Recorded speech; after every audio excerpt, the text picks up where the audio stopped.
Did you know there was a boy who grew up in the toughest streets of Brooklyn? A boy who couldn't even read, a boy abandoned by his father and raised by a single mother who struggled every single day just to put food on the table? That boy's name was Mike Tyson. And before he became the most feared fighter in the world, he was just a scared kid with nothing but fists and rage.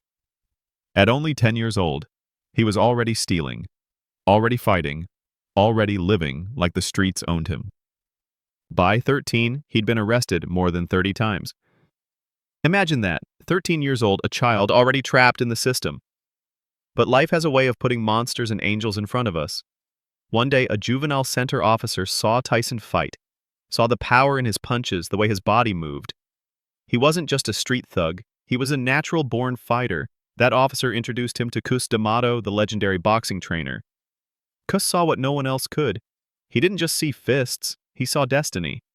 Cus became more than a coach. He became the father Tyson never had. He took him into his home, fed him, trained him, and whispered into his ear every single day, "You are going to be the heavyweight champion of the world." And Tyson believed it. He trained like an animal. He ran before sunrise, punched until his knuckles bled, sparred until his lungs burned. The streets that once swallowed him were now behind him. At just 18, Mike Tyson entered the professional boxing world. He wasn't just winning fights, he was destroying men, grown men twice his size, falling in seconds under his power. The world had never seen anything like it. And then, in 1986, at only 20 years old, he became the youngest heavyweight champion in history. He wasn't just a fighter, he was a storm, a force, a god of destruction in the ring. But here's the truth nobody wanted to face. Behind the glory, behind the lights, Mike Tyson was still that broken kid from Brooklyn. Fame gave him money, women, power. But it also gave him demons. He lost Cus D'Amato, the man who believed in him, the man who kept him grounded. And with Cus gone, Tyson was surrounded by vultures, people who didn't love him, people who used him, people who fed his ego while they drained his soul. Soon, the headlines weren't just about knockouts, they were about chaos. Nightclubs, fights, scandals, betrayal. Tyson's marriage fell apart in the public eye. His money disappeared faster than it came. The same world that once praised him now laughed at him, painted him as a monster outside the ring. And then, the darkest moment came. In 1992, Mike Tyson was arrested and convicted of rape. At 25 years old, the youngest heavyweight champion in history was now an inmate, sentenced to 6 years in prison. Can you imagine that? From millions of fans screaming his name to a cold cell with nothing but silence. From the king of the world to a number behind bars. And the world moved on without him. Boxing found new champions, fans forgot, and Mike Tyson, once the baddest man on the planet, was reduced to nothing. But prison has a way of stripping you bare. And in that silence, Tyson began to confront his demons. He read books.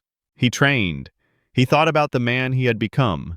He realized that the fists that once saved him could also destroy him if he didn't change. 3 years later, Tyson walked out of prison. The world expected a ghost. Instead, they got a fighter hungry to reclaim his throne. But the comeback was not simple. Tyson stepped back into the ring, and yes, he still had that terrifying power. But the years in prison, the chaos in his mind, the pain in his heart, it all followed him. He won fights, but he also lost. And every time he fell, the world laughed louder. They called him washed up, a joke, a relic of the past. But Mike Tyson wasn't done. Because deep down, he knew something the world didn't. He wasn't just fighting men in the ring anymore. He was fighting the greatest opponent of his life, himself. But life wasn't done testing Mike Tyson. The fights after prison kept him in the spotlight, but the chaos outside the ring never stopped. He made millions, and then lost them all. He bought mansions, cars, tigers, yes, real tigers. But behind the luxury was emptiness. The same streets that raised him, the same pain that haunted him, it all came back.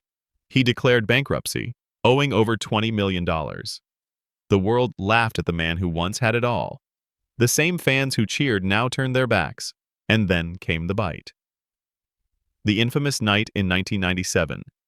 Tyson versus Holyfield. The fight that was supposed to redeem him turned into madness. One frustrated moment, one bite to Holyfield's ear, and his reputation was shredded.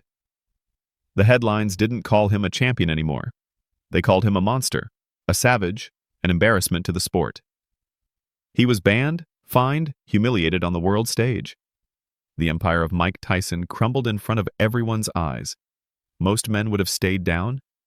Most men would have let the world bury them. But not Mike Tyson.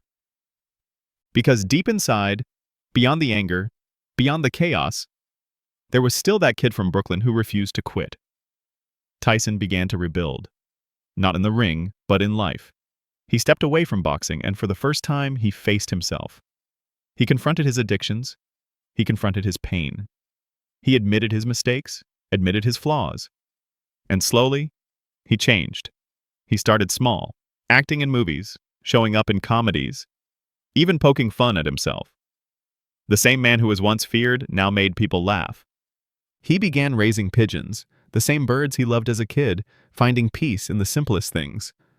But the comeback wasn't just about jokes or pigeons. Tyson returned to the ring one last time, not to destroy, but to inspire. Decades after his prime, he trained again, pushing his body to the limit, showing the world that age, scandal, mistakes, none of it could erase his spirit. In 2020, at 54 years old, Mike Tyson fought Roy Jones Jr. in an exhibition. The world watched in awe. He wasn't the young destroyer anymore. He was something greater, proof that you can survive the storm and still stand tall. Today, Mike Tyson is more than a fighter. He's a father. He's a husband. He's a storyteller. He sits in front of microphones on podcasts and shares his journey with raw honesty. He talks about depression, about addiction, about redemption. He tells young fighters the truth, that the scariest battles are not in the ring but in your own mind. And here's the twist. The man who once terrified the world, the man who bit another fighter's ear, the man who was left broke, jailed, and humiliated. Today he is celebrated not for his knockouts, but for his honesty, his survival, his willingness to admit he was broken and still keep moving forward. Because Mike Tyson's story isn't just about boxing, it's about falling to the bottom, being laughed at, being hated, and still finding a way to rise. It's about the power of change, the power of redemption, the power of refusing to let your past decide your future. So when people ask who Mike Tyson really is, the answer isn't simple. He's not just the youngest heavyweight champion. He's not just the man who lost it all. He's proof that you can be destroyed 1,000 times and still come back standing.